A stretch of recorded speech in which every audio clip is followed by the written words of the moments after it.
What's going on, guys? It's Brandon back here again for another BFR. We got the board back in here. On the weekends, it is a lot easier for me to record in my room because I'm not really working at night, so I could be around during the day, and I don't want to wake anyone up. So, of course, no one's sleeping during the day. So, Game 54 at the Ottawa Senators at 6 p.m. on February 17th. They should have lost this game. There's no other way to put it. I said before the game this to my dad. This is going to be a game that the Hawks pull out in the end. This was like we were at Panda Express getting dinner, and I'm like, they're going to win this game. He's like, nah, they're going to lose every game on this road trip. And I said, you'll see. Lo and behold, Hawks win 4-3. I didn't write that down. I wrote 4-3. I didn't say my computer shaking. In OT. They go to 17-32-5. They once again pass Columbus after Columbus just passed them for second last in the league. Shots are 32-31 Chicago. Hits are 38-30 Ottawa. Faceoffs were 31-30 Chicago. Power plays, both teams go 0 for 3. It was Chris Neil jersey retirement night, so there was a delayed start in Ottawa because they were doing Chris Neil's jersey retirement. Whether he's a full-time, whether he's worth it. For Ottawa, I think the community was great for them. He was a long-time Ottawa Senator, I think 16, 17 years, only played for them. And other news, it was DeBricket's first game against the Blackhawks since, I think that was his first game. I don't think he came back to the United Center yet, not that I remember. But Mrazek saves 28 out of 31. Sogard saves 28 out of 32, as there's no Forsberg and there is no Talbot tonight. So, in the first period, less than a minute in, 44 seconds in, Kane ties Roenick at 1,216 points, third most by an American player. It's a Chicago goal at 19:16, from a one-timer goal from Patrick Kane, 10th of the season from Domi to make it 1-0. So, quick start for Chicago, and I'm like, here we go. 16:08, Ottawa penalty would be served by Tkachuk for too many men, which would be killed. Fast start movement-wise, broken stick robs Pinto on an Ottawa breakaway. Athanasiou has a tip that's just wide. Brassard to Shabbat was wide. It was a wild and bonkers start. That's what I wrote down, was wild and bonkers. Puck was bouncing everywhere. Everyone was everywhere. Hits were being thrown. Gambrel's stick goes flying as well. Hits everywhere. Mott destroys Mitchell, and that leads to a scrum. We go to the second period, where at 18:56, it's a Chicago penalty to Seth Jones for tripping, which would be killed. However, at 17:30, it's a Chicago penalty served by Radish for too many men while shorthanded. So it's 5-on-3 for 34 seconds, and then 5-on-4 for a minute and 26 seconds. Both of those would be killed. The crowd boos as Mrazek knocks off the net, quote-unquote accidentally. It was pretty clear it was on purpose. That's one that Mrazek got away with. Batherson was denied. Stützle blocked. Lafferty has a tip that's caught. Jack Johnson takes a face-off while they were on 5-on-3. I thought that was really interesting because I don't remember the last time I saw a defenseman take a face-off.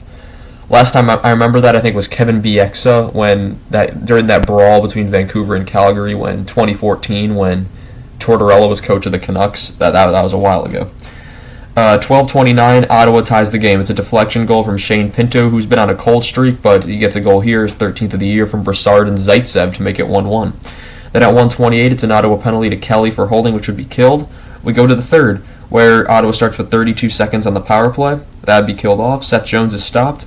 17:49, Ottawa gets a breakaway goal from Claude Giroux, his 22nd of the season. Goes 5-hole on Mrazek from DeBrincat and Brandstrom, so DeBrincat getting on the board, making it 2-1.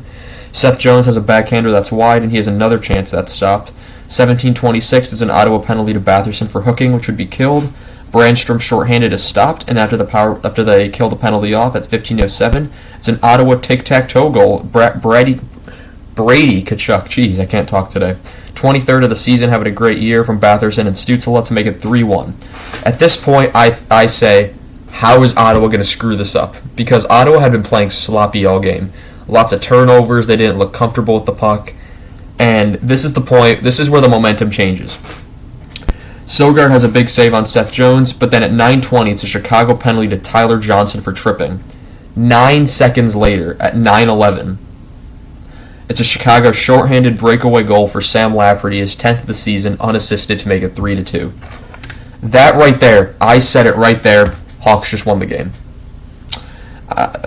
Joseph's stick goes flying because more sticks go flying.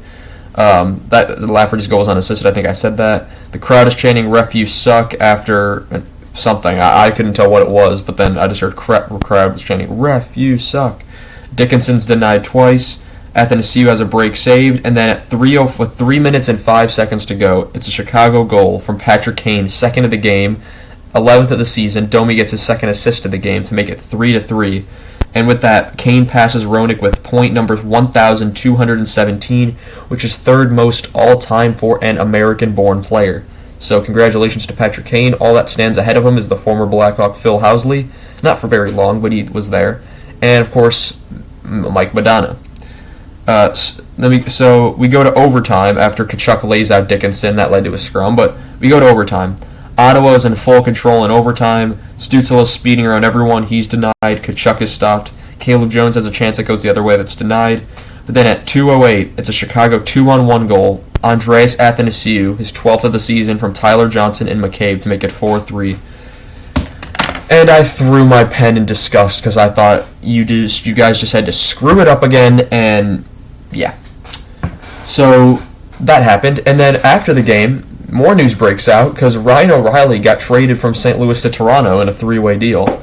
So that was like, whoa. Well, I guess Maple Leafs aren't getting Kane. I'm probably not getting McCabe or Lafferty now, and probably not getting Dome, maybe, but you don't know. So essentially here, I don't know who the Hawks are trading to who at this point because all that seems to be taken up. So Toronto gets O'Reilly, they get Achari, good for their bottom six, and they get some guy from Minnesota. It was like a prospect or something.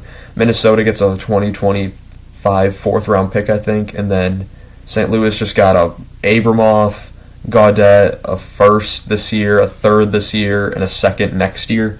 So picks everywhere. Changes in the standings, the Pacific Division, they're all tied up, so they just move every single night. Today it was LA and Seattle that moved. Islanders move into the second wild card pass in Washington.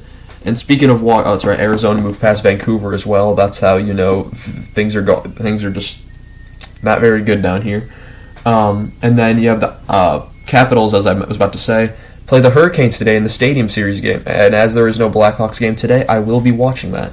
Will I do a review on it? No, but just a fun thing for me to watch. I don't have to take notes on it. I can just relax and watch some hockey outside, which is the dream. So I want to thank you guys so much for watching, and yeah, that's really all I have for you guys today. So thank you guys so much for watching, and I shall see you guys in the next one. Goodbye.